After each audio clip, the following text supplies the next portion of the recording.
Welcome to the Sports Entrepreneurs Podcast. I'm your host, Marcus Luer, and I'm delighted to have another true industry veteran on the other line with me here, all the way from Detroit, Michigan, Mr. Andrew Craig. Welcome to the podcast, Andrew. Thanks, Marcus. It's great to be here. I know you've had many great names on the show, so I'm privileged to be one of your guests. I don't know. I'm excited to have you on it, and even more excited to really dig deep into your amazing stories and your career here, because it's just, you're another one of those sort of, I know most of you guys don't like when I call you veterans, because it somewhat also means you're a little bit older, which you are, but it also means you bring these amazing experiences with you, which we'll be talking about here.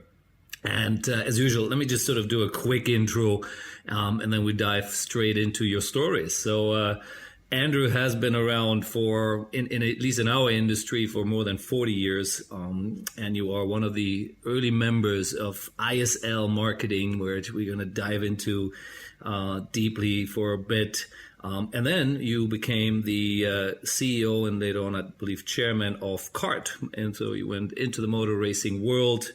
And for the last 20 years, you've been running your own company, the Craig Company, as a consultant in multiple areas, Olympics, etc. And again, we'll dive very deep into this. But you hail from the UK, studied in Liverpool, have your MBA there from the Liverpool University.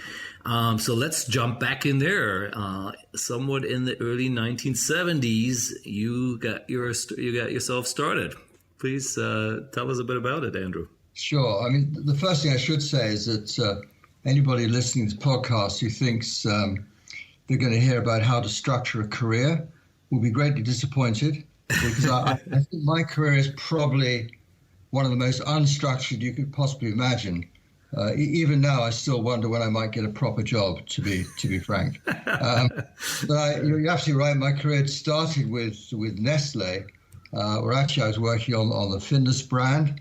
Nestlé is a truly wonderful company to work for, disciplined, professional marketing company that really provided a terrific training, including some time on the road as a salesman, selling fish fingers, which was an interesting experience. But I tell you, you know what out of stock means when you have an unhappy store manager shouting at you. Yeah. But anyway, I was in the marketing department there for 3 years.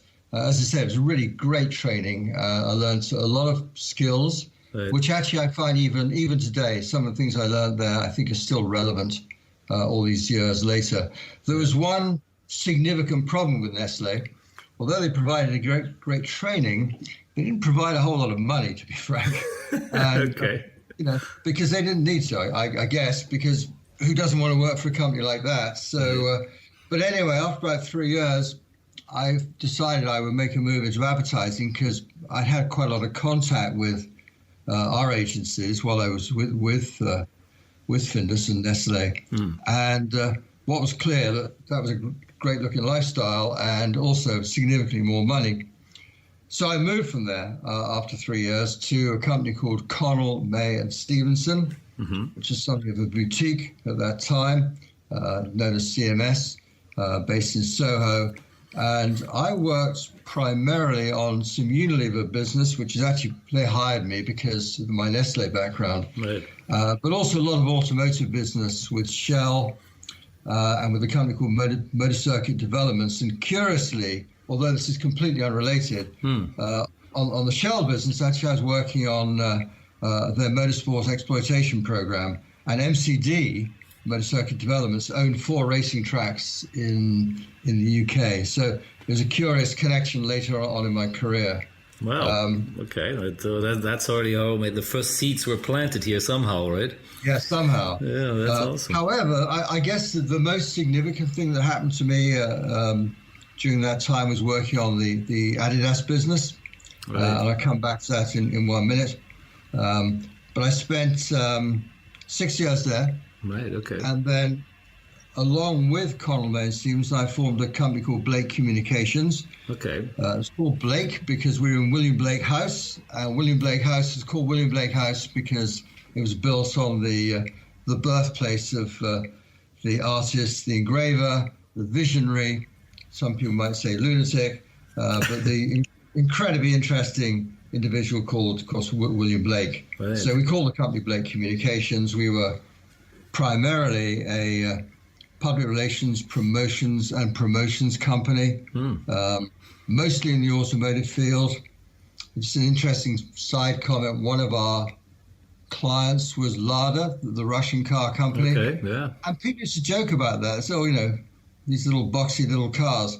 But I got to tell you, those cars were marketed by people who knew what they were doing. They were offering people a chance to have a new car, people who normally would have been in the second-hand car market, right. and their profit margins were spectacular. I mean, they were very professional guys. So this is in the 80s we're talking about here, right? I mean, we're talking about now we're in the 80s, correctly. Yeah. And wow. but I tell you, those were strange little cars, but incredibly profitable, and they were a great client. Yeah, there are not many people who probably even recognize that name anymore. Are they still around? I'm not even sure they are. I think they're still around. They are. I think they are. In fact, you said they are. Definitely. Well, amazing. Now that's a great start and a fun little warm up here. So coming out of your own company, then sort of after a couple of years, I guess. ISL came on your radar. How did that transition work? By leaving your own business and jumping in there was Horst Dassler. Well, I mentioned a few minutes ago, and I said I'd come back to it, that I worked on the Adidas advertising account right. in the UK, and I guess I must have made a good impression on them. I used to go over to the headquarters a couple of times a year. Right. Give a presentation on our media buying performance and also on our creative work. And at that time, although I didn't know him well, quite frankly, but I did get to meet and know Dassler, kind of a very interesting guy. But also I met with Jürgen Lenz. Jürgen at that time was the marketing director, international marketing director for the company. And of course, he subsequently went on to ISL. This is actually, just to digress slightly, this really was a fork in the road in my career, because I was leaving the agency. This is when I was back at CMS, Conlon Stevenson, walking out, going to get a sandwich for lunch. And my then boss, who was chairman of the company, said, "Oh, got some good news, by the way," as I was leaving. He said, "We've got a chance to pitch on the Adidas account." And I said I'd like to work on the pitch because my clients were a lot of automotive stuff and Unilever and so forth. But I thought it'd be a great thing to have on my list of accounts. I was an account director of the company by then. Yeah. So he said, sure. So I worked on the pitch. We won the business. If I hadn't mentioned that to him, and if he hadn't said yes, I wouldn't be here today. My career would have taken a different direction. Yeah. So it really was a fork in the road. And of course, at the time when these things happen, you don't know it. That's true. But that could have gone a completely different way. But so anyway, that was where the connection to ISL came from. And what happened was, I was pretty happy running my small communications consultancy. Life was good and so forth. And out of the blue, I got a phone call asking me if I would be interested in this new company, which had been formed. The whole thing was very cryptic. It was Jürgen who called me, Jürgen Lenz. The whole thing was very, very cryptic as to where the company was and quite what it did and so forth and so forth. Okay. But anyway, I knew Jürgen really well. So I said, sure, and he was in London, I think. So we met and chatted. And, I wasn't terribly interested, to be frank, because, I was pretty happy doing what I was doing. Right. But, it sounded quite interesting. And he suggested if I was interested, I'd come over and have a meeting with him and with Klaus Hempel, who was chief executive at that time. Yeah. And I said, sure. So I went over to Luzern and we met in the offices there.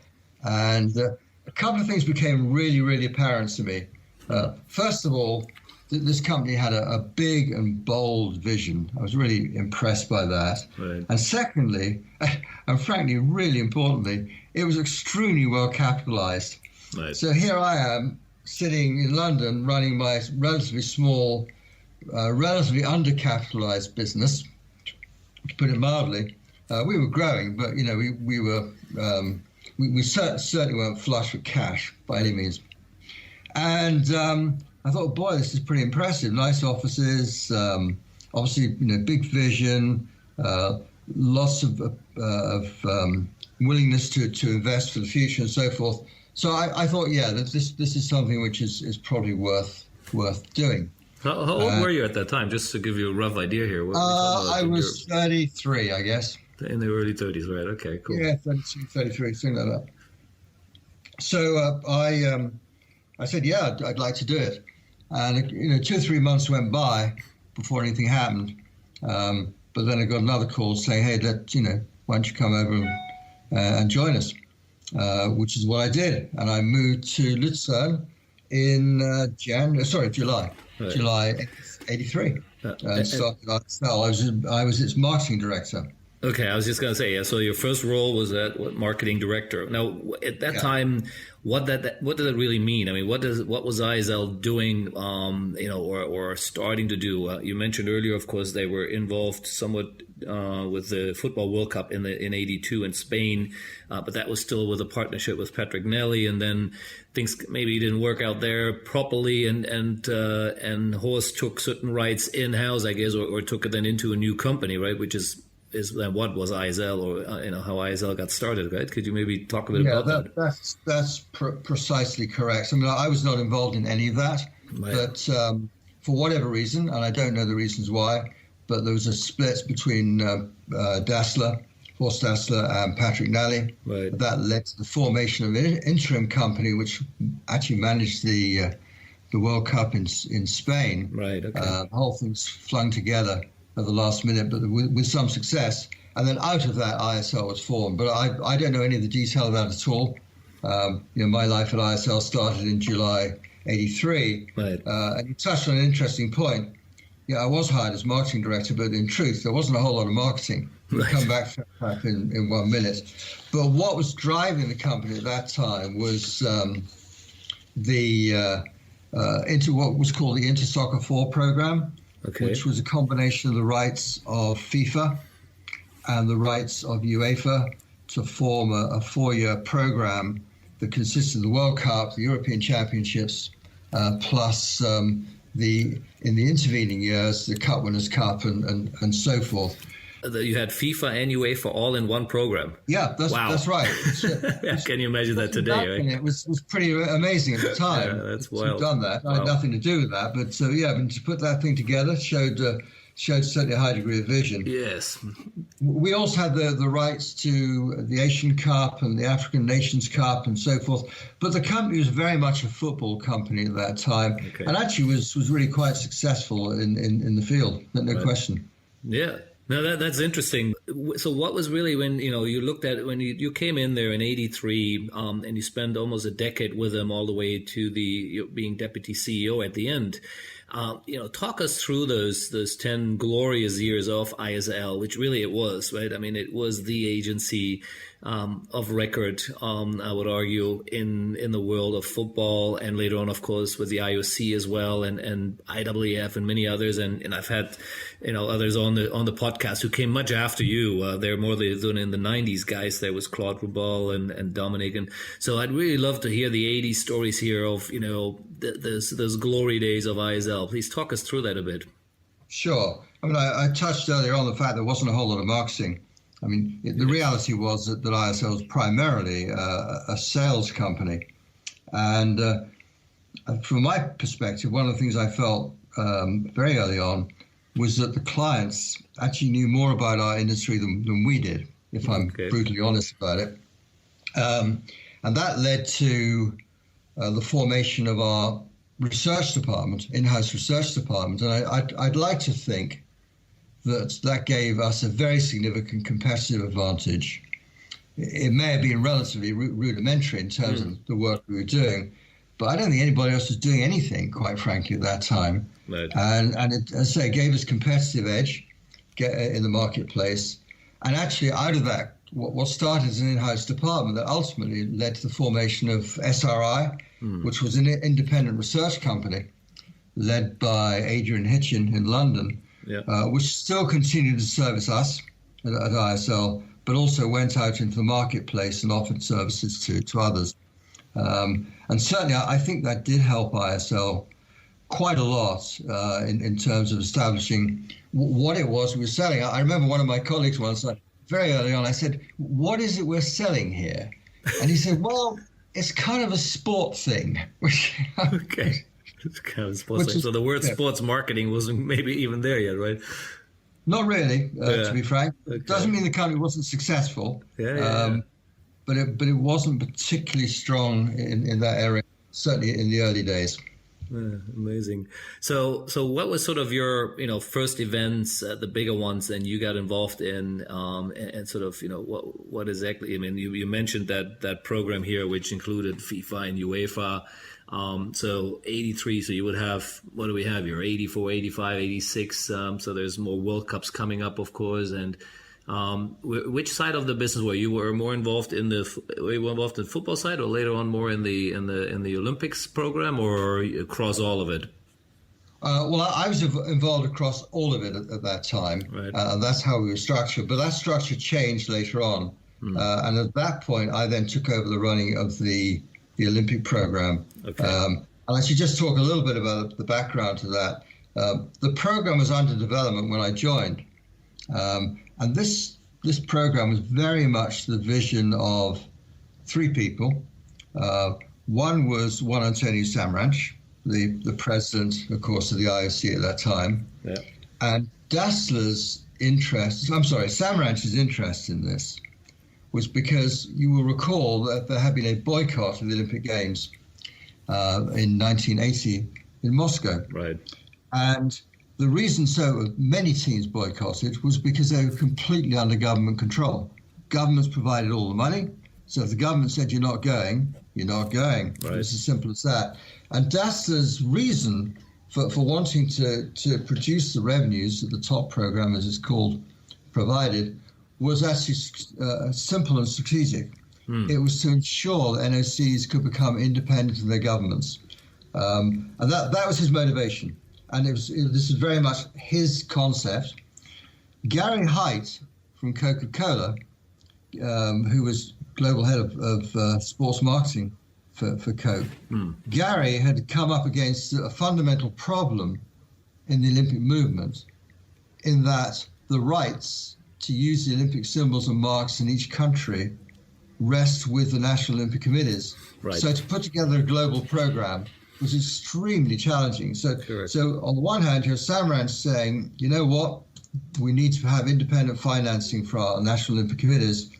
Gary Height telling Samaranch, you need to find a way to overcome this problem which prevents a global company such as Coke or any other global company from becoming a global sponsor with ease. It's just too complicated to do it. The third party here, of course, was Horst Dassler.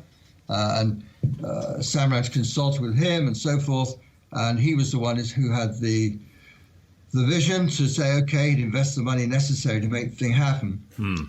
I know that Patrick Nally would probably claim that he had a role here in his predecessor company, and it's true that Patrick, I think, had put together a marketing program of some sort related to the games in Moscow, which obviously ran into trouble through no fault of his own. But yes, he did do that, but I don't really think that's what drove this forward. It was Samaranch's recognition of the need for independent finance. That was the governing factor that caused this program to come about. It's interesting, and I heard this. I had Michael Payne on it, which I'm sure you know well, and maybe you guys even worked together, I guess, over those years there. And I think I've heard the similar story, but maybe one day we'll have Petragoni as well, and he will have his side of the story there. But so so you are in there in '83. Then we have '84 as the Olympics in LA. Was that already one of the first events you guys were involved in, or which was the first Olympics? That was completely separate and apart. Okay. And actually, one of the myths is that it was the LA Games that caused ISL to take on the Olympic program, and the success of LA as a commercial entity was what drove the top program. That's completely incorrect. Okay. The top program was in discussion long before the LA Games. Okay. And as I've said, it was this desire of Samraj to create independent finance that moved the thing forward. Right. So what was your first Olympics then? Which one was you involved in? The first Olympic Games for this program was Seoul in '88. All right, got it. Mm-hmm. And so please go ahead. Sure. So, I mean, I wasn't involved in the program in its early stages. This was very much driven by Jürgen Lenz. Right. And I must say he did a remarkable job to bring a project which was really very, very challenging, because what ISL had to do, at least initially, was to bring together the rights of the IOC, which was relatively easy, but that bit, because they were driving the program, the organizing committees, which actually never worked out properly, and all the national Olympic committees. So you had ISL having to be, on the one hand, a sales agent, a marketing company, and on the other hand, to be a rights acquirer to make this program work. Right. And to get this thing off the ground in its first rendition, known as Top One, was a significant achievement, which, as I say, Jürgen's tenacity is what drove that thing forward. However, organizationally, it wasn't perfect, to be frank, by any means. And that was because everybody's flying blind. They were just trying to invent this thing as it went along. I took over the running of the program after the World Cup in Mexico in '86. Mm-hmm. And after that, we had a reorganization. And actually, they wanted me to work on the football programs, but I actually didn't really want to do that. So I said, look, I'll run the Olympic program. So I took that over. And yes, you're right. Michael, by that time, he joined ISL in 1985, and he was working as a manager with Jürgen. So after that time, Michael was then working for me for, I think, 2 or 3 years. Awesome. It's a small fraternity here. Now, and we can spend the whole podcast is on ISL because of the amazing company it was, but we don't have that time. So, but I do want to touch on a couple of last things here. So you before, and this is obviously before you left there, you actually, interesting enough, left just before a big World Cup. So in '94. What were your sort of highlights of your ISL days? Looking at all the Olympics and World Cups you were involved in. I mean, it's just, I've been to many of them too, but not always as an executive, working there. I mean, tell me, 1 or 2 moments where you just going, this is just the world's greatest job ever. Let me think. I mean, certainly,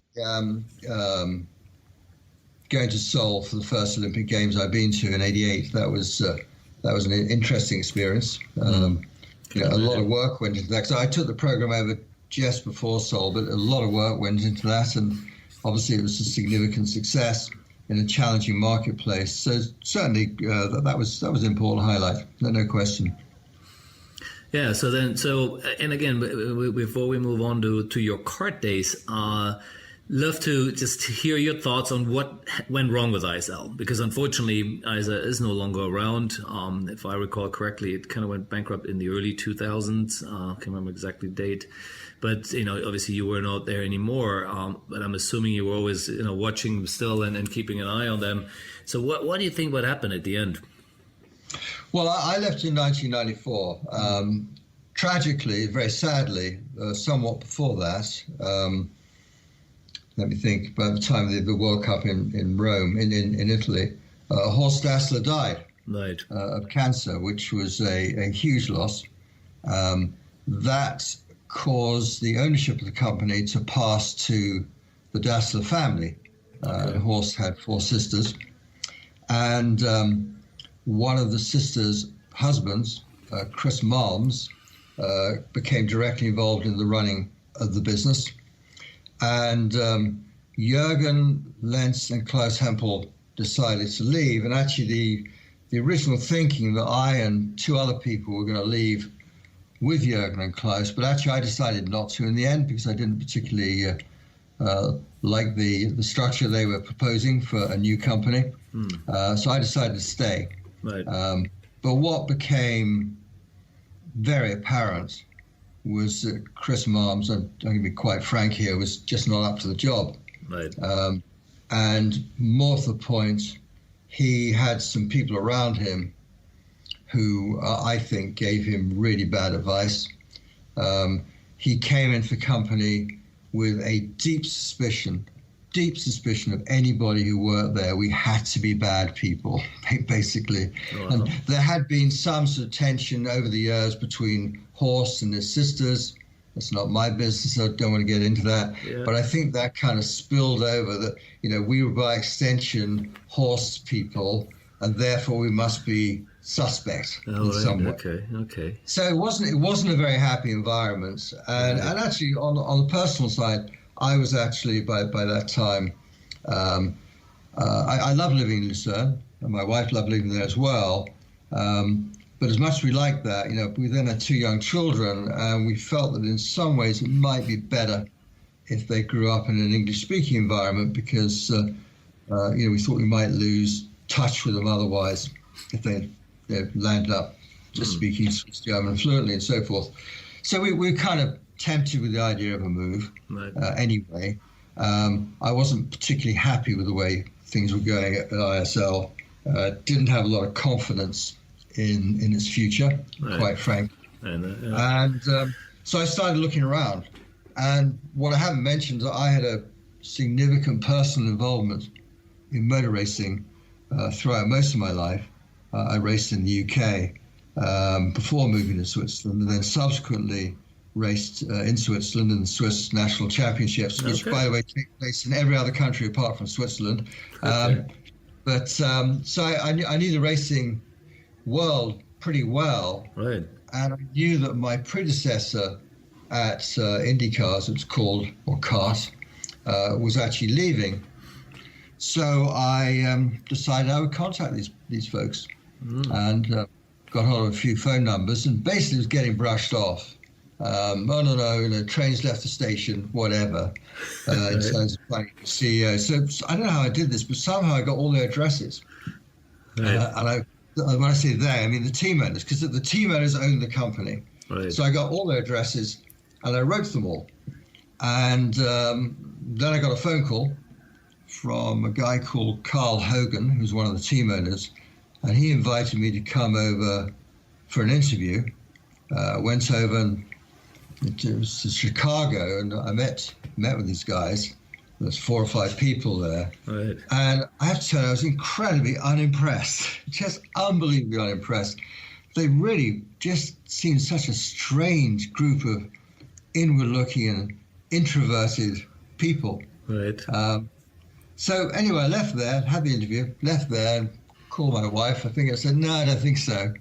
But within a couple of hours, they called me back and asked me to come back again, which I did. I had no reason not to. My flight wasn't until late that night. So I went back and met with them again. And they kind of didn't offer me the job because that was a decision by the team board. Right. But they pretty well offered me the job. And I guess vanity took over there. And I said, hey, okay, I'll give it a second look. Right. So, and the job was as a CEO, or which CEO, what was right, as a CEO, yeah, right? Okay. So a bit of hubris came into play there.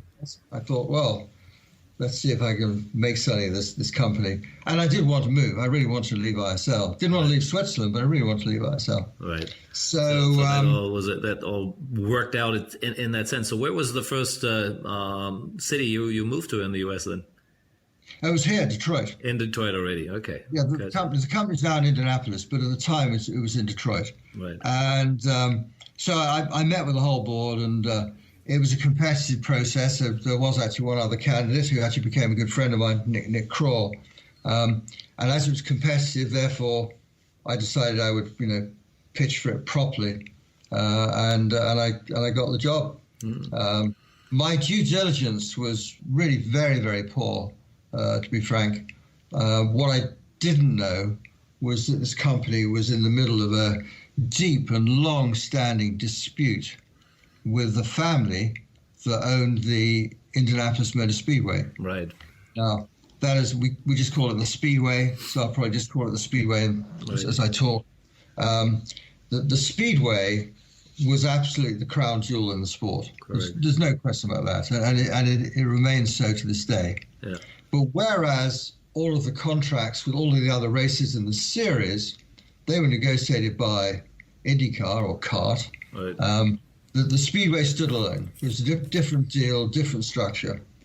Now, there was a deep, long-standing dispute between our company and the Speedway. And the Speedway had its leadership under Tony George, who was one of the family members who owned the track. Their view was that we were a bunch of bandits, basically. Somehow we're driving the sport into the ground and ripping off drivers and so forth and so forth. And this is all incredibly ill-informed, to be frank, just incredibly ill-informed. But there's a feeling that somehow that CART had stolen the championship from the Speedway and from the United States Auto Club. And certainly they took it over because it was really, really badly run, to be frank. They took it over some years before I got involved. And so there's this deep resentment. And Tony George really wanted to form his own series. He had, prior to my arrival, tried to buy IndyCar. He made a derisory offer, and the team owners just laughed him out of the room, basically. Wow. This caused great personal resentment, to my understanding. And that's when he first thought he'd form his own series. So when I arrived, literally on my first day in the office, Tony George announces that the Indianapolis Motor Speedway is going to launch its own race series against ours, and this was going to take over and run the sport in the future. Right. It was the problem with that vision was it was based on a couple of false perceptions. It was based on a false perception that the other racetracks in the series, of which there were 15 or 16, I guess, probably 15 or 16, that they all hated us and loved the Speedway. Right. Truth of the matter was, they were kind of okay with us. There were a couple of relationships that were really, really bad, but overall they were pretty good relationships. Right. So they're pretty well okay with us. I wouldn't say they hated the Speedway, but they were very suspicious of the Speedway. Right. They saw that they would just become little satellites floating around the Indianapolis 500, right, and they wouldn't be part of a bigger whole. So yeah, I can see that. One of the first things we did when I joined was we entered into long-term contracts with our racetracks, and very frankly, this was a willing buyer and a willing seller. They wanted to do these deals. Right. So we announced those in the middle of, I think it was 2014. 94. We announced these races. That really was a terrific step in stopping what was starting to develop the Speedway. Didn't stop it completely, but it certainly slowed it down. And we quite successfully grew the series for a number of years, but nonetheless, Tony still wanted to try and have his own series. There were several attempts to negotiate a settlement. On one occasion, I thought we had a settlement, but then that fell apart, to my surprise. That was quite early on. So for a while, there were two, right? If I sort of vaguely remember that. Is it correct? There were two series in the US, right? In the end, we were unable to stop this other series being formed. It was formed. And the only reason they managed to form it was by actually putting restrictions on our ability to participate in the Indy 500. Oh, right. Which they did, which obviously undermined us somewhat. Yeah. So that was the carrot they dangled out, I guess, saying, hey, if you want to race here, you got to be part of us, right? Correct. But despite that, our teams took the independent decision. I stress they all took that decision independent of each other, not to break away and to stay with us. We lost a couple of teams. They went over to the other series, but they stayed with us because they saw opportunity with us. And we survived. And in fact, this popular wisdom was, without the Indy 500, we'd have no teams, no drivers, no racetracks. Well, actually, we had 28 teams, lots and lots of willing drivers wanting these drives. And we were actually in reasonably good shape. We had good sponsors. We We increased our sponsors substantially. Yep. We brought on FedEx as our title sponsor. It was okay. But having said that, it split the fan base. Yeah. And that was a huge problem. Yeah, I can imagine. And just some of the numbers, at least I read, when you started, it was maybe $20-25 million sort of revenue, and you grew it to 75 million and probably beyond, which is significant at that time. But there was also you took the company public in 1998, I believe. So, talk a bit about this, because on the back of it, then obviously comes this sort of my question on F1 there later. So what was the process there, and how did you were guiding this as the CEO? One of the challenges that the race teams faced was that if you wanted to leave racing, there was virtually no value in your team.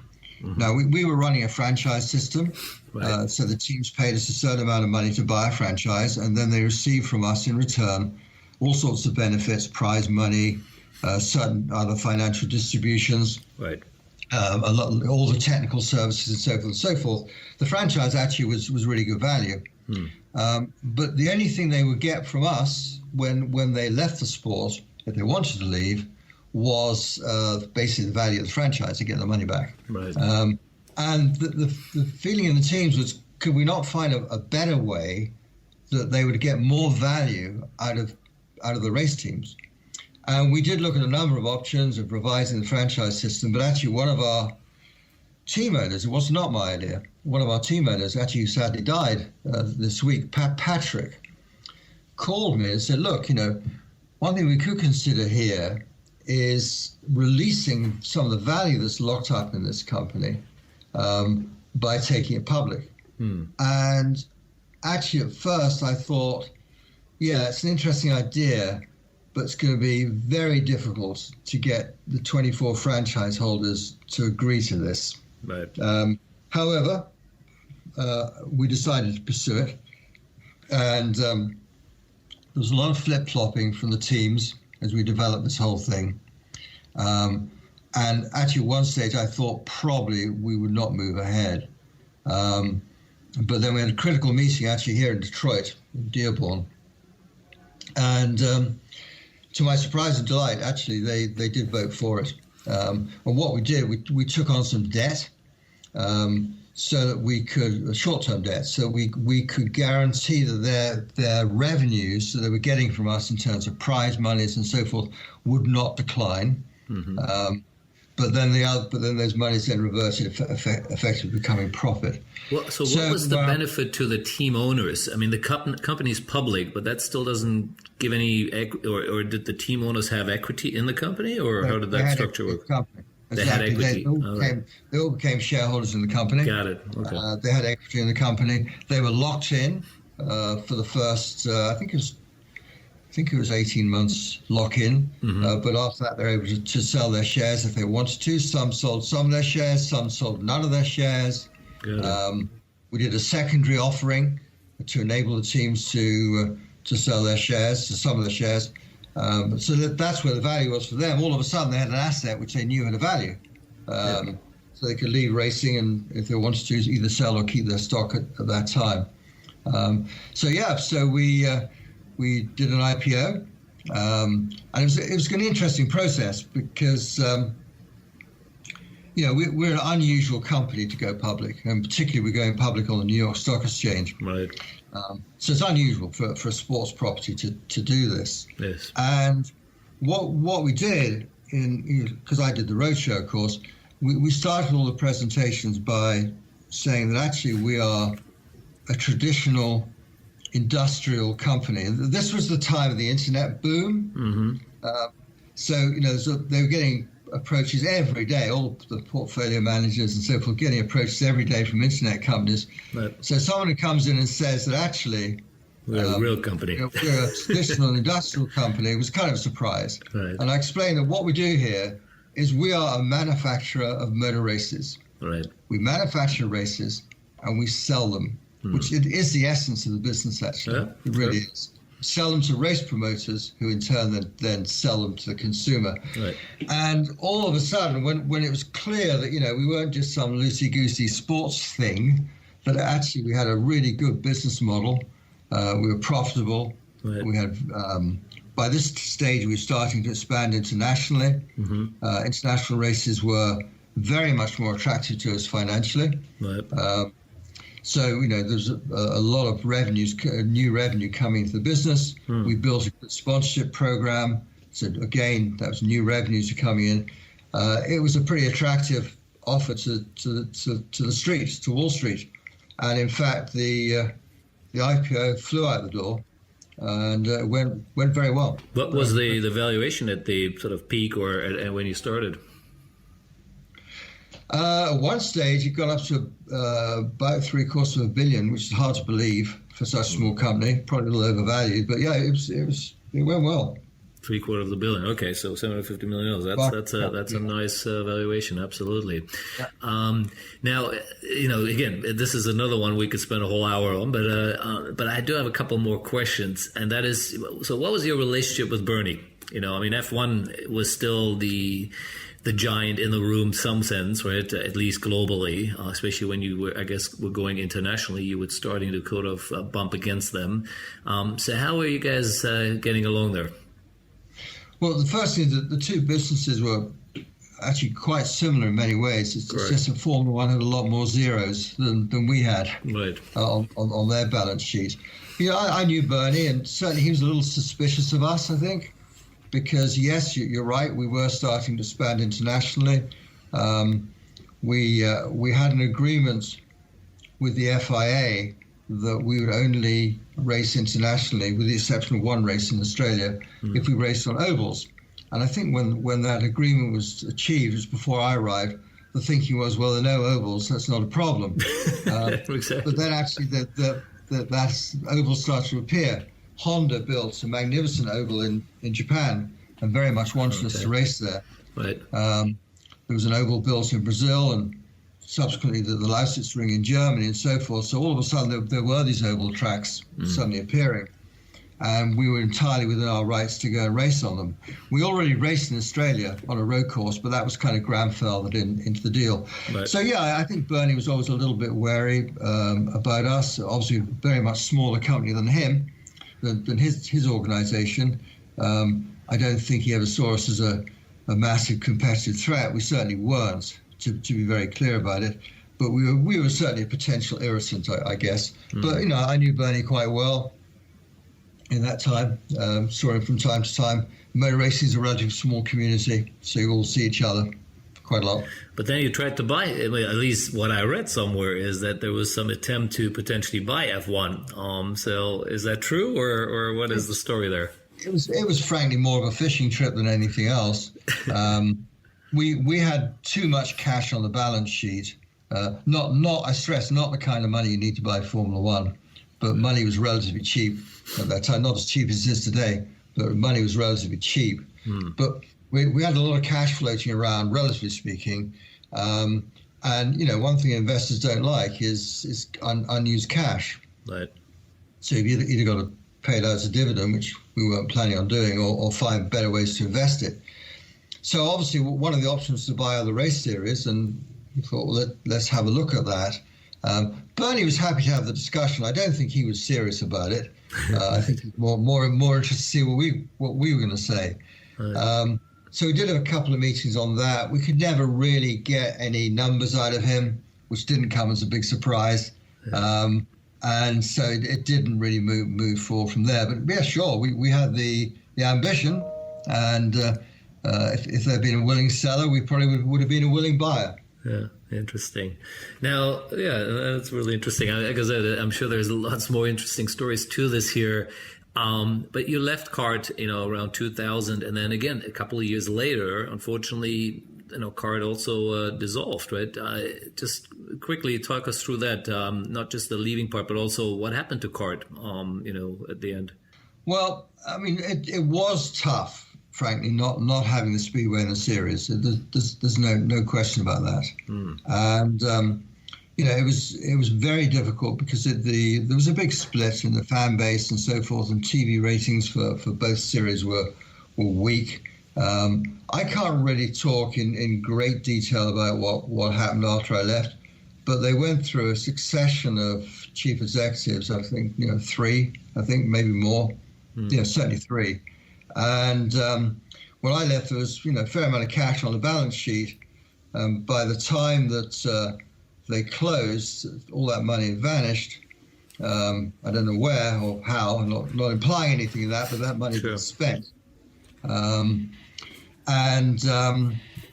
In the end, Tony George and the International Motor Speedway came out king. They acquired the assets that were left over, and there's now one series. The good news in this story is that actually in recent times, last year, the Indianapolis Motor Speedway and the series was bought by Roger Penske, and Roger, of course, is one of our main team owners, major team owner at IndyCar and CART, and now he lands up owning the Speedway and owning the series. And I have to say, I think the Indianapolis Motor Speedway is in very good hands. It can only get better under Roger's leadership, and I think that there's some very good times ahead for the series. Yeah, so it's sort of come full circle here. That's interesting. Yeah, very much so. Very much so. Very cool. So now we're in 2020 here. You've had a successful career with ISL and CART, and all of a sudden you jumping out here, or at least how it looks on a basic LinkedIn profile, and you start your own company, the Craig Company. What was the motivation? And then, of course, we'll go into what you've been doing the last 20 years here. Well, I was certainly, I'd worked in a very big organization. I worked in medium-sized companies and so forth. And, I've been in the motor racing business for some years. And I really just wanted to do something different after IndyCar. And so I thought I would become a consultant. And that's what I did. It was really as simple as that. As I said at the beginning, my career has never been that planned at all. Right. And when you say consultant, is it you are mostly working on your own, or you have a team of people, or what was the what's been the structure of the company the last 20 years? What I do is I hire people in. I think this is a model that many people use now. I hire people on a project by project basis. If I need people, I bring them in. I have to say, as time's gone by, I do that less often now. I tend to just do these things myself, but where I need to, I'll hire people on a project basis. I mean, it's a curious situation because you can actually land up with people working for you 1 minute and then being competitive with you at a later stage, which is quite interesting. That happens quite often, yeah. And that is sort of where it's interesting. When I started Total Sports, my idea always was I want to be the next IMG, or whatever Asian version of it. So when you started the Craig Company, that was not your vision. You didn't want to be the next ISL. You just wanted to be that sort of, let's call it boutique agency consultant. Would that be the correct description? That'd be correct. I just add with high margins. Yeah, with high margins, exactly. I like that. So let's talk about the 20 years here as a consultant.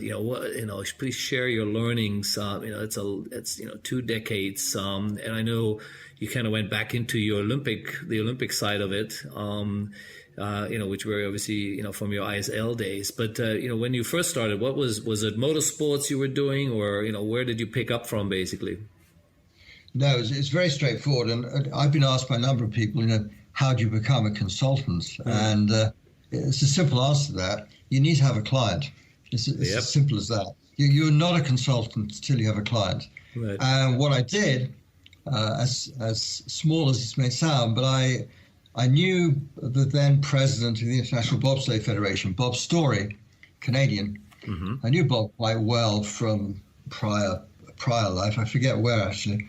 But anyway, I called him up and said, listen, I'll give you some help with your federation, which was small and so forth. And by doing that, then straight away you have that piece of plastic around your neck, you have a credential and so forth, and you're real. You're no longer an aspirant consultant, you actually are a consultant. Correct. And actually what that led to was that actually through an introduction from Bob Story, getting a relatively small and late assignment with Vancouver 2010 on their Olympic bid. But what I saw in that, although it was a very successful bid, was that there's probably ways this could be a little more structured. the approach to be taken. And that in turn, working on Vancouver, that led me to get the assignment at London 2012. And that was obviously a very successful assignment. I was... and that is the bidding part, right? You're involved. That's not correct. The actual event, I don't do operations. Correct. I run to the door after they've won. Sorry. Yeah. Okay. So after they won, you off. Won. Right. Okay. Now, again, this is such the Olympic bidding process. Obviously, we all, anyone in the industry knows is a very unique process. I mean, the only one who comes close to it would be the World Cup, I guess. How it's bid for and all the money obviously involved, etc. So, let's go in there a little bit. And you mentioned Vancouver, London. I saw Sochi and Paris, of course, which is an up and coming one here. What is it really? What you do? Is it you just help them with the bid documents, or you run around and start talking to IOC members, or what is the role here? Well, first of all, I should just say that the whole process has now changed. So Paris is probably the last bid that was on this sort of older approach. But basically, my role was to bring structure and some discipline to the process of winning votes. Right. What I felt looking at the way, I'm not talking about Vancouver, I'm talking about Vancouver's competitors and other bids that I've seen, is that the environment of an Olympic bid is essentially chaotic, and that's not meant negatively at all. But it's a business where people just tumble into meetings and they hope to see IOC members and so forth, and it's really was very, very unstructured in its approach. And I thought Vancouver was reasonably well structured, but some of its competitors just weren't. Right. And it seemed to me that if you could bring more order and more process, the one thing I've always made really clear in every bid I worked on is that consultants absolutely do not win bids. There's lots of consultants out there who'll tell you they do win bids, but they don't. Right. Clients win bids, bidding cities win bids. And the role of consultants, in particular in my case in international relations, is to make the bid team as good as they could be in terms of how they communicate with IOC members and the people ultimately who will place the votes. Right.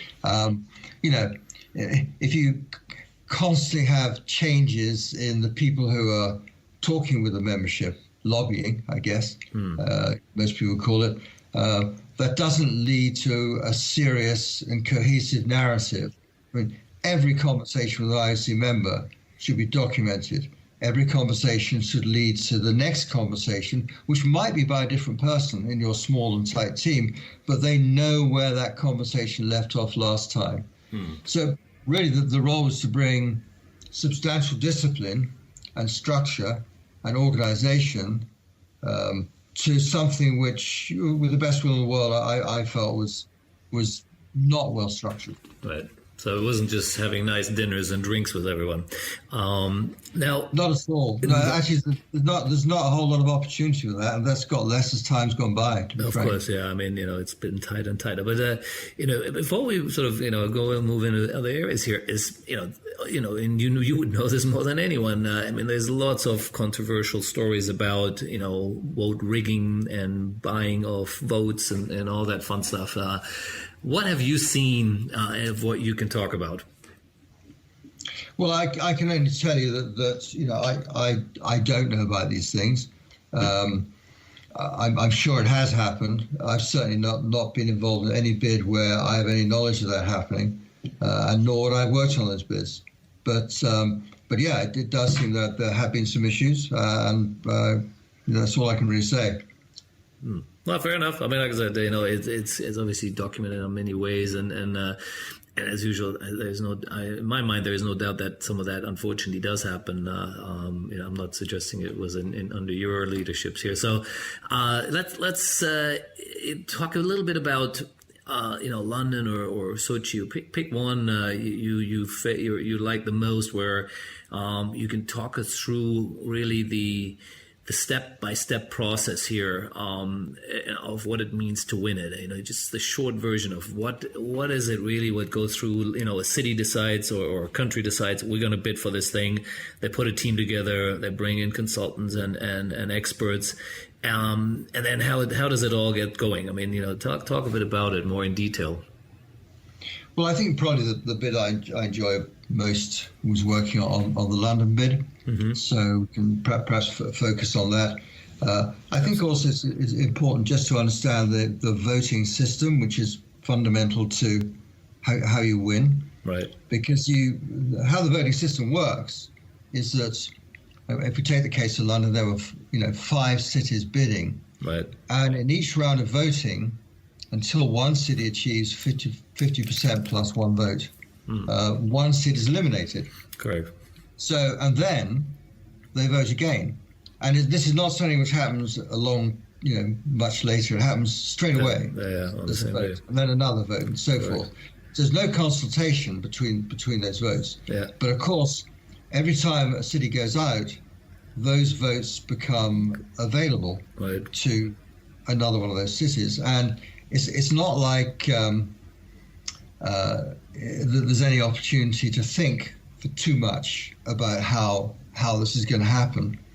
But so the key here is that you're not going to win with your friends. You have to have second best friends and even third best friends to win. You're unlikely, put it that way, to have a core constituency that is sufficiently large that you can win outright, and that's the case. The 3 rounds of voting, whatever, and so forth. Right. So when it comes to so you go through 3 or 4 rounds of voting. When it comes to final choice between one city or another, that decision potentially is actually quite superficial. No one's sitting there saying, gee, let me think, where's their main stadium and what's the capacity and how long are those travel distances? It isn't like that. Right. But that's not at the stage how people are going to vote. And they're going to vote for the people who've actually left them feeling best about them. Right. So you're confronted with a situation where the city you wanted to win is out. Then the city you thought might come second, because most people, your second choice, because most people have a second choice, that's out. Right. And now you've got to make a decision between 2 or 3 cities that actually you didn't really want any of them to win. Well, guess what? You're going to vote for the one that's always treated you with respect, that's been professional, that's talked to you properly, that's communicated well with you, that's presented some pretty good reasons as to why their city is a place that would benefit the Olympic Games. And then you're going to press the button, and you're going to press the button for the city which although you didn't want them to win, they're now your best option. Right. And that's absolutely key to how this process works. Interesting. I've certainly seen cities that just think they've got to gather their fans, their supporters, and cling on to those. Well, you're not going to win on that basis. You just won't. Right. So that's fundamental to the process. So, when you go out and start talking with IOC members, you've got to talk to them on their terms, not on your terms. These are busy people. Yeah. They don't want to be harassed by anxious bidders. Five cities. Right. Yeah, they absolutely don't. So you talk to them on their terms and in their language, and you communicate with them points that are relevant and meet their needs. Yeah. And that's really the essence of it. Of course, there are many other components. There's public relations, there's the presentations and so forth. There's all of that stuff. Right. But fundamentally, you've got to have a narrative with people that resonates with them and will cause them to vote for you and press your button rather than someone else's, where they've got to make pretty well that decision within a few seconds, maybe a minute, to make that decision. Right. So yeah, you have to have the emotional connection there. Yeah, that makes complete sense. And so that is pretty much your, let's say, part of your role over the last 20 years. That was exactly that, going in there and building those relationships on behalf of your clients or on behalf of your cities. Well, building the structures that would help the clients communicate effectively. As I said before, Lobbyists don't win bids. I don't really like being described as a lobbyist. I don't regard myself as one. It's bid leadership and a bid team that wins. Got it. The IOC members are going to look at that team and say, do we trust this group of people to put on a great Olympic Games? Yeah.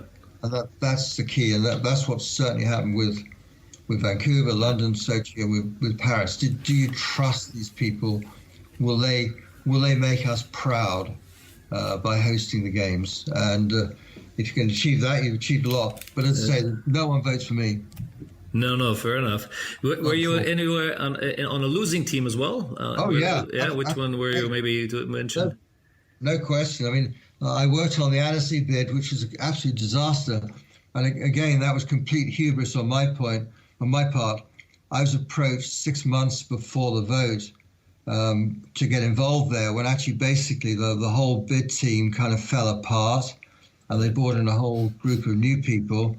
And I probably should have said no, but I said, yeah, okay, let's see if we can do something here, which probably was incredibly naive on my part.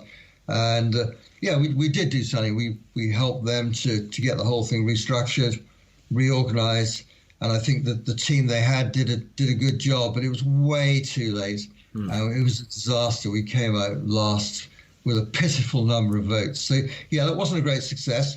On the other hand, one losing bid that I despite the fact they lost, I do regard as a great success was Almaty 2022, right, where they were written off as a complete no-hoper, and actually almost won. So that was a disappointing to lose, but gratifying to take them to a point where, despite the popular wisdom being that, no one's going to vote for Almaty, we did pretty well, very well actually. Interesting.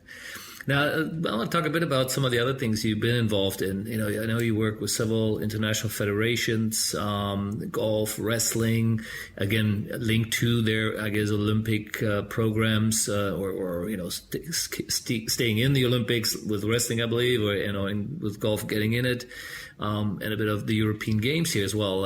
So that is, how would you describe your roles there? What is it, Sure, the difference, what you're doing there with the federations?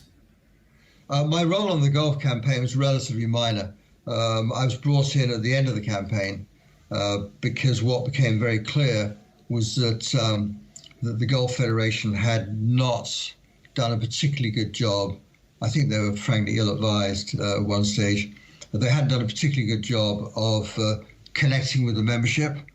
So I came in, and my role was relatively small in helping them to put together a program so they could reach out to the membership in the final months of the campain. Yeah, because the bidding, in a sense, is a similar process, right? If you want to be a sport in the Olympics, it's almost like the same way winning a bid, right? It is right, on a smaller scale. Yeah. The wrestling campaign, however, was a very, very interesting project because, as you know, most people know, the Wrestling Federation succeeded in getting itself thrown out of the Olympic Games. Right.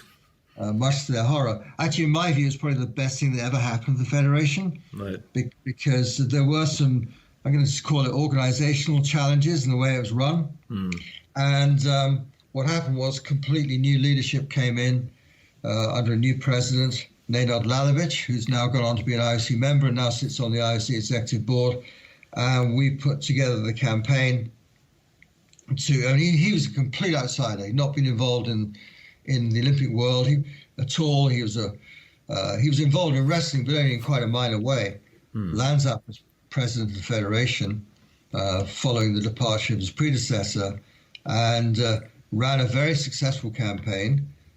Wrestling got back on the Olympic program. I think we had an inherent advantage in that many people felt this is a sport that's so fundamental and traditional in the Olympic Games that not to have wrestling would be hard to believe. And we managed to get them reinstated. But that was a great campaign, and a lot of the credit for that does indeed go to President Lalovic, who is very personable, very hardworking, and got the job done, basically. Here's a question for you, which sort of pops in my mind listening to you to this, and being involved, from ISL days with the Olympics. So you've been around the Olympics for a long, long time.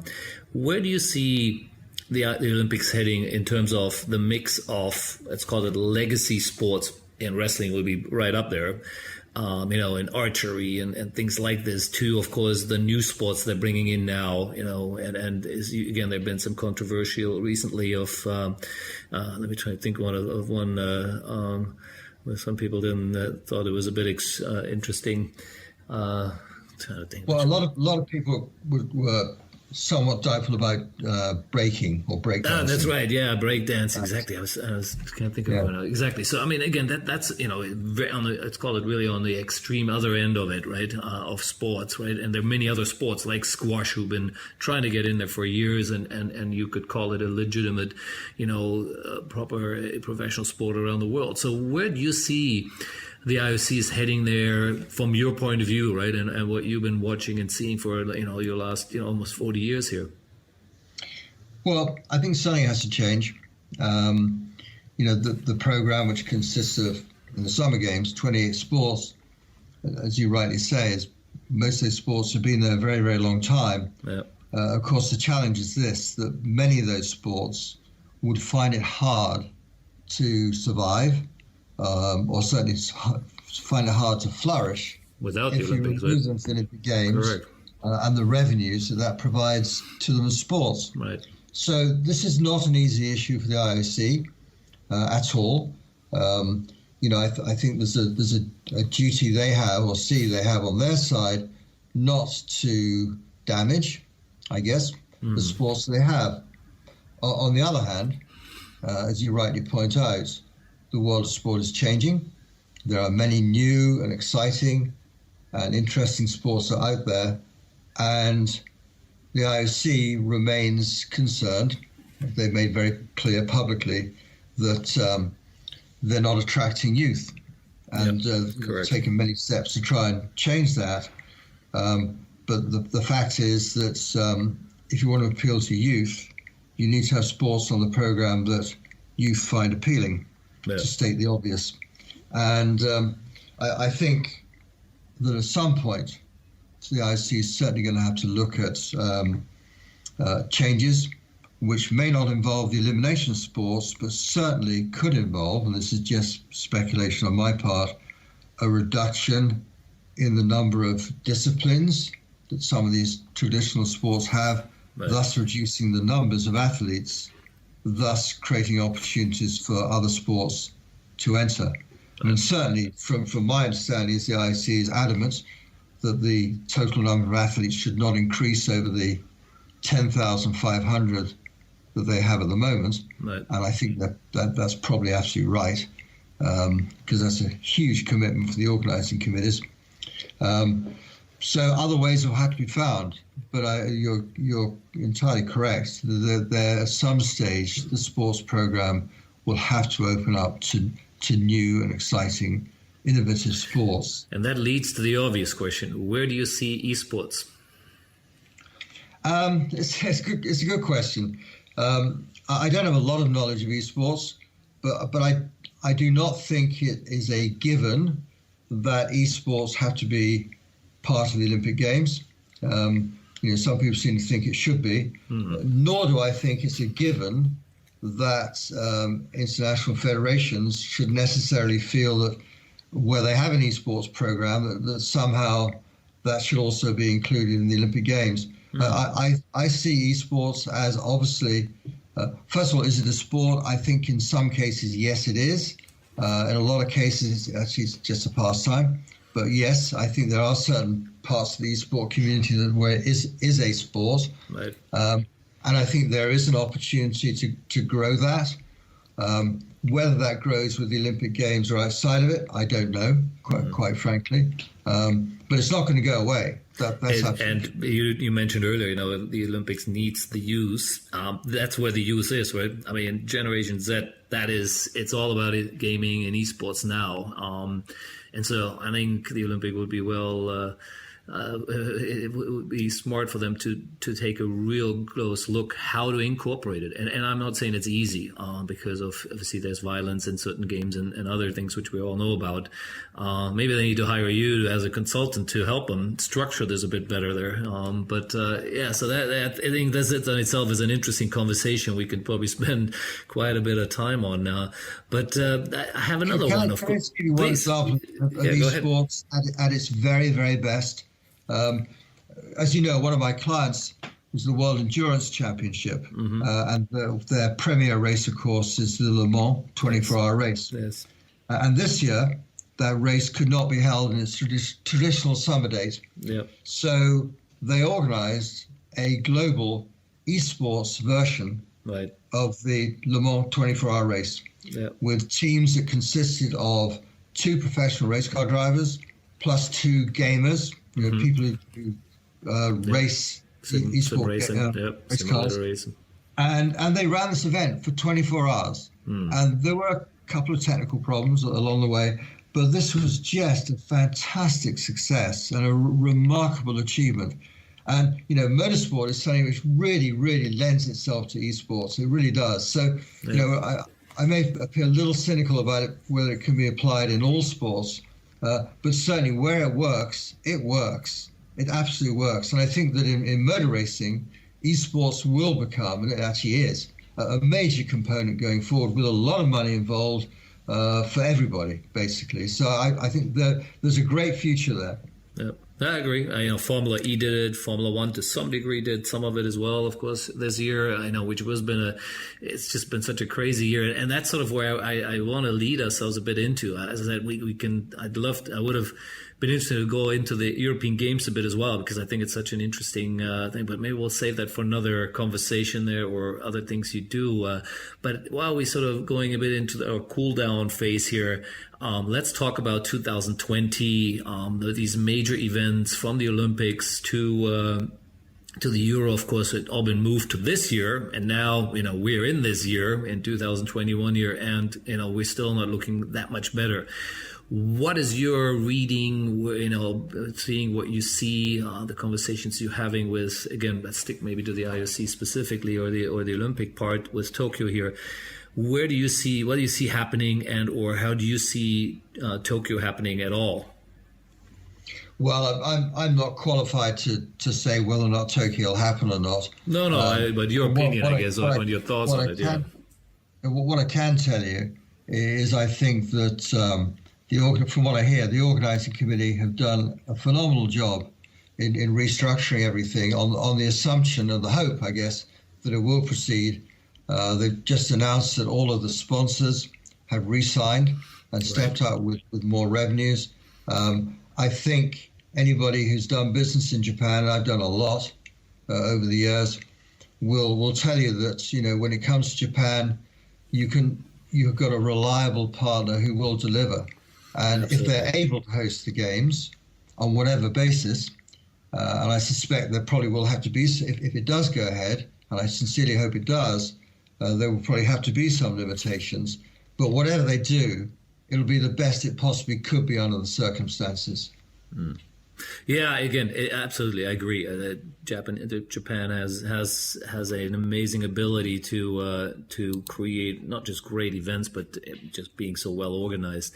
The fear I have is more how the international federations and the local Olympic committees, how do they deal with it on the ground before they send the athletes over? I think that's always been the part I've been thinking about and talking about, is how you create these bubbles on the ground before you send the athlete over, right? Because that's the chance you have to, in a sense, weed out anyone who might have the virus before you send them on a plane with a bunch of other guys, right? So that's going to be an interesting process, which obviously would have to start way before you ever land in Tokyo. Once you're in Tokyo, I have no doubt that the Japanese will be able to figure it out to create the bubbles and to create all the security and safeties you need.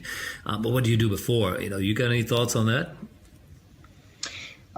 Well, I can only say that, every day I read about more sports events that have been delayed because of precisely the problems which you're describing. Yeah. It's a real challenge. That's all I can say is that, hopefully the the ability to get the vaccine into people as quickly as possible will proceed as quickly as possible. In this country, it's not been a good rollout at all. Hopefully that'll get better. But to me, as an outsider of this whole process, it seems to me that there are challenges here, but it's probably too early to make an assessment as to whether or not the games can or cannot be held. I mean, certainly I can only tell you that from everything I hear, everybody who's involved is committed to do their very best to try and make this thing happen. And I sincerely hope they're successful. Yeah, me too. And anyone who knows me knows that I'm a general optimist. I always see the glass half full, not half empty. But I have this weird deja vu here that when we're looking at 2021, that it really is another 220 in my view. I don't see the vaccine being being ready in time to save a bunch of these events and or make them easier. So I hope I'm wrong, and I keep saying that to everyone, but I do believe 2021 will be another really difficult year for our industry at large. So what do you currently in your current current role as a consultant? Any particular project you on which you can share a bit with us for us as the sort of the final wrap up here? Sure. I mean, one of my newer clients is actually what is World Lacrosse, the International Lacrosse Federation, actually based in America in Colorado Springs. They have a long-term but realistic Olympic ambition, fast-growing sport. I think people tend to think of it as a North American sport, but actually they have over 60 federations. We've set a target of 100 federations, stretch target. National federations, of course. That's a stretch target, but they're well on the way to achieving that. They're reasonably well financed. Good management team under the leadership of Jim Shear. Jim, of course, used to be the chief executive of the United States Olympic Committee. It's a good project. And I must say, to be frank, I knew very little about lacrosse when I started on this. But it is a highly dynamic game, very fast, very, very interesting. Played by men and women, of course. It's a good sport. It is a good sport. I studied in the U.S. and of course that's really it's big in U.S. college sports. Teams competing, the colleges competing against each other, and I've seen it. So it is it's brutal too, right? No question. They get knocked around quite a bit in the game there. So I agree. It's a fun sport. So that's one of your current projects. Awesome. Well, I'm sure you will continuously be around this industry for a long time, as you have been already. And I really enjoyed this talk here. As I said, there's probably many other things we could spend more time on or dig deeper, but we also want to keep it somewhat tight. For our listeners here. And so, Andrew, thank you so much. This was a lot of fun. Like I said, I'm sure we'll do it again and maybe drill a bit deeper into some specific areas of the industry here and things you've been involved in. Any last parting words here? Because I think you also work with some other interesting ones, like the sports at the service of humanity. Any sort of last shout out to anyone you want to mention? Yeah, I got a couple of startups. Quite interesting. One is called Hook It. Hook It is in the business of measuring social media performance. It's taken us quite a while to get the startup to the phase where it is now, but half the company has now been sold to Arrowroot Capital. So I think that's a business with some potential. And then a business with fantastic potential is Wait Time. And in Wait Time, we actually measure how long it takes you to get from the back of a line at a sports concession to the front of the line, how much attrition there is in the line, how long your service time was. And this is absolutely vital data, both for the concessionaires, but also for the public, because we have big screens that tell you where the concession lines are shortest. Interesting. This has become a really interesting business because in the pandemic, of course, we now restructured the business. So actually we can measure how many people in a particular area. So in terms of control of the number of people you allow into somewhere, you can do this all automatically through Wait Time's IA technology. And actually Cisco have just become not a partner, but they're a business partner in the company, and they're Cisco now offering our product to all of their venues. So Wow. it's a business of real future. I like that. And your role is you an investor, you are consultant or advisor, or how do you work with these startups? In both those companies, I'm an investor. With Hookit, I served on the board of directors until half the company was sold. I'm now off the board, but I remain as an investor and as an advisor. With Wait Time, I'm on the advisory board there, and I'm also an investor. Awesome. So if anyone wants to get in touch with you, whether it is of a startup and they need some executive firepower or anyone else, how do they get a hold of you the best way? Either pick up the phone. It's +1 248 819 2100, or they can email me, of course, at the Craig Company LLC@gmail.com. Awesome, Craig. Awesome, Andrew. I will put that out, of course, on the podcast, so it's people will be able to see it and read it. And like I said, thank you so much. Good night there in Detroit. Stay safe, as we always say now in those crazy days here, and of course another happy New Year here, since we are just at the beginning of this of a new interesting year, which we'll be watching and see where we are by the end of it. I guess let's hope we have an Olympics. Let's hope we have Euro and many of the other events which were meant to be happening this year. Fingers crossed there.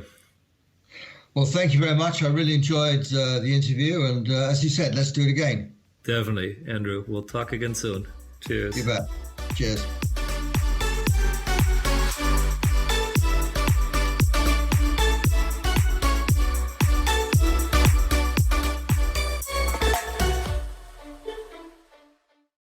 The Sports Entrepreneurs by Marcus Luer podcasts are a collection of interviews and stories. All content in this podcast is the copyright of Marcus Luer. Reproduction and distribution of the presentation without written permission of the owner is prohibited. All rights reserved.